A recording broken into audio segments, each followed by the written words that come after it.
अस्सलाम वालेकुम साथियों, आप मौजूद हैं थर्ड आई की मालूमाती दुनिया में। दोस्तों, सूरह अल-अराफ आयत नंबर 54 में अल्लाह रब्बुल इज़्ज़त फरमाता है कि बेशक तुम्हारा रब अल्लाह है जिसने आसमान और ज़मीन को 6 दिनों के अंदर पैदा किया, फिर अर्श पर जा ठहरा जैसा कि इसकी शान है।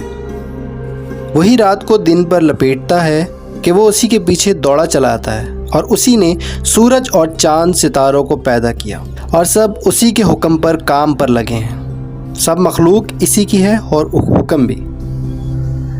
दोस्तों, इस आयत में अल्लाह ने कायनात बनाने का पीरियड 6 दिन बयान किया है, जबकि दिन और रात तो ज़मीन की गर्दिश का नतीजा है।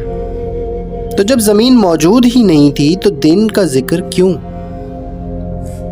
इस बयान से ये बात जाहिर होती है कि 6 दिनों में कायनात तख्लीक करके 7वें दिन अल्लाह रब्बुल इज़्ज़त अपने अर्श पर चले गए, जैसा इसकी शान के लायक है। पर सवाल वहीं का वहीं है कि जब ज़मीन की तख्लीक ही नहीं हुई तो दिन और रात कहाँ से आ गए? 6 दिनों का जिक्र क्यों कर किया गया? तो दोस्तों, कुरान की किसी भी आयत के एक तो लफ्ज़ी मायने होते हैं, दूसरा इसका गहरा मफ़हूम या पैगाम होता है जो कम ही लोग समझने की कोशिश करते हैं, या इंसान अपनी नाक़िसुल अक़ल की वजह से सिर्फ़ लफ्ज़ी मायने ही समझने पर तरजीह देता है और असल पैगाम या मफ़हूम समझने की कोशिश ही नहीं करता। यही वजह है इंसान इस कायनात के राज़ों को हज़ारों साल गुजारने के बाद भी सिर्फ़ समझने की कोशिश कर रहा है, और अब थोड़ा इस काबिल हुआ है कि कायनात की तख्लीक को समझने लगा है कि कैसे ये ज़मीन और कायनात बिग बैंग के ज़रिए बनाई गई।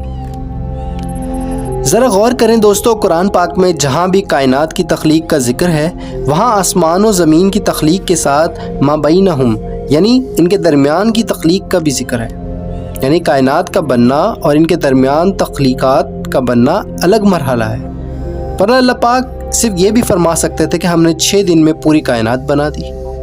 हम उसी सवाल पर आएंगे कि दिन और रात तो ज़मीन की गर्दिश के दौरानिया की वजह से है। जब तख्लीकी कायनात के वक्त ज़मीन मौजूद ही नहीं थी तो 6 दिन का जिक्र कुरान में कैसे है?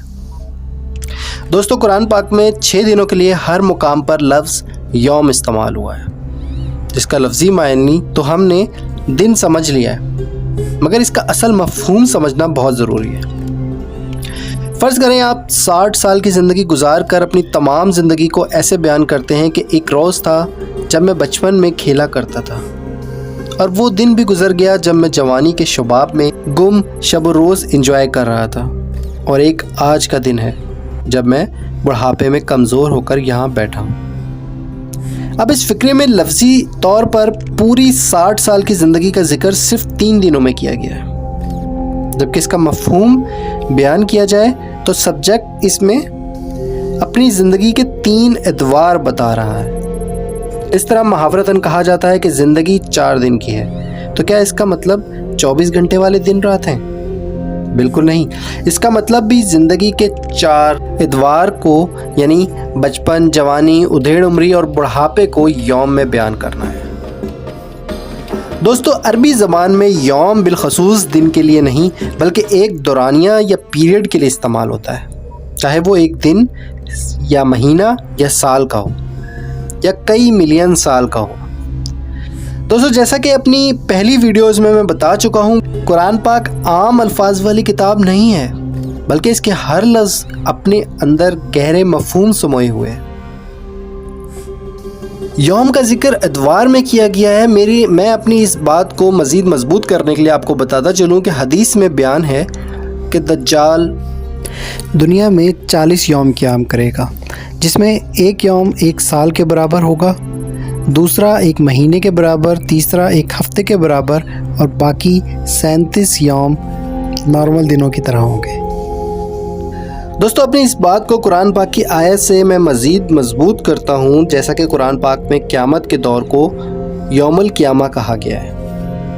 हालांकि हम सब जानते हैं क़यामत का दिन 50,000 साल जितना लंबा होगा, और इस 50,000 साल के पीरियड को एक दिन का नाम दिया गया है, जिससे साबित होता है कुरान पाक में यौम का लफ्ज़ ज़मीनी 12 घंटे वाले दिन के बारे में नहीं है। تو اسی طرح جو لوگ یہ سمجھتے ہیں کہ کائنات کی تخلیق دنیاوی 6 دن کے مطابق ہوئی ہے تو وہ اپنی تصحیح کر لیں، اور کائنات کی تخلیق دنیاوی دن کے مطابق نہیں ہوئی، بلکہ یہ بھی ہزاروں سال پر محیط ایک دورانیہ ہے جسے مختلف ادوار میں ڈیوائیڈ کر کے اللہ رب العزت نے 6 یوم کا ذکر کیا ہے۔ اس کانسیپٹ کو دماغ میں رکھ کر ہم اس کی مزید وضاحت یوں کر سکتے ہیں کہ ایک روز وہ تھا جب دھماکہ یا بگ بینگ کے ذریعے ستاروں، سیاروں اور گیسوں کو وجود میں لایا گیا۔ پھر ایک روز وہ ہوا جب آسمانوں کی تخلیق کی گئی، اور ایک دن ایسا آیا جب زمین سورج سے الگ ہو کر صرف آگ کا گولا تھی۔ پھر ایک روز ایسا آیا جب زمین ٹھنڈی ہو گئی اور جانداروں کے رہنے کے قابل ہو گئی۔ زمین پر سبزہ ہریالی اگ کر جانوروں کی نسلیں بڑھنا شروع ہو گئیں، اور پھر آخری دن جنات اور انسان کی تخلیق کی گئی۔ اب آپ کو بتاتے چلیں کہ سائنسدانوں کے مطابق بھی زمین گرم گولے سے ٹھنڈی ہونے تک کئی کروڑ سال تک ایسی ہی رہی، یعنی اس کے گرم سے ٹھنڈے ہونے کا یوم کئی کروڑ سال پر محیط تھا۔ اگر ہم اسی پوائنٹ پر قائم رہتے ہیں تو سائنس اور مذہب ایک جیسے نقطہ نظر پر متفق نظر آئیں گے۔ لہٰذا اس بات سے یہ نتیجہ نکلتا ہے کہ کائنات کی تخلیق 6 یوم یعنی 6 ادوار میں ہوئی ہے، اور ہو سکتا ہے کہ ان ادوار میں ایک یوم کئی ملین سال کا ہو۔ دوستو، قرآن پاک میں ایسے بیان کیا گیا ہے کہ کیا تم اس سے انکار کرتے ہو جس نے زمین کو 2 دن میں پیدا کیا، اور بتوں کو اس کا مد مقابل بتاتے ہو جبکہ وہی تو سارے جہاں کا مالک ہے۔ غور کریں، یہ 2 دن زمین کی تخلیق کے اوپر بتائے گئے تیسرا اور چوتھا دن ہے، جب زمین سورج سے الگ ہوئی اور کئی لاکھ سال بعد ٹھنڈی ہو کر رہنے کے قابل ہوئی۔ دوستو، 6 دن والی کنفیوژن تو سمجھ آ گئی ہوگی، مگر دوسرا سوال اب یہ ذہن میں آتا ہے کہ جب اللہ کن فرما کر ہر چیز کو جھٹپٹ بنا سکتا ہے تو 6 دن یا اتنے کروڑوں سال کائنات کی تخلیق میں کیوں لگائے؟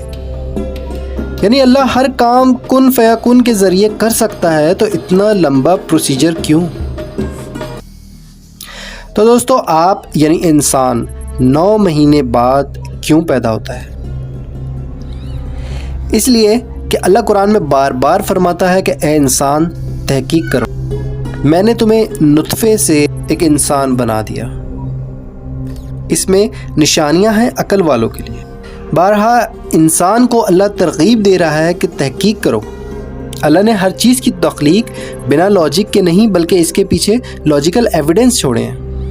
تو یعنی اللہ چاہتا ہے کہ انسان خود تحقیق کر کے اللہ کی تخلیقات کو سمجھے۔ اس وجہ سے اللہ نے اپنی ہر تخلیق کو ایک پروسیجر سے گزارا ہے۔ تمام پروسیجر سے گزارنے کے بعد ہی جب انسان نے تحقیق کی تو وہ سمجھنے کے قابل ہوا۔ مثال کے طور پر ہر بچہ 9 مہینے مختلف ادوار کے پروسیجر سے گزر کر پیدا ہوتا ہے۔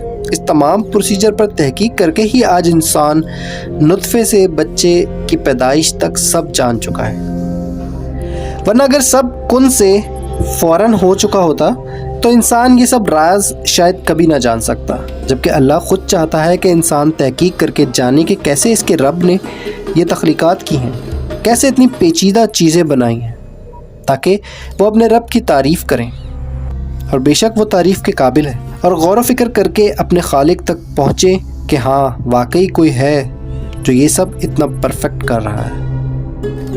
دوستو، اللہ ہم سب کو غور و فکر کرنے کی توفیق عطا فرمائے۔ ویڈیو پسند آئی ہو تو لائک کر کے دوست احباب میں شیئر کریں۔ شکریہ، ملتے ہیں اگلی انفارمیٹیو ویڈیو میں۔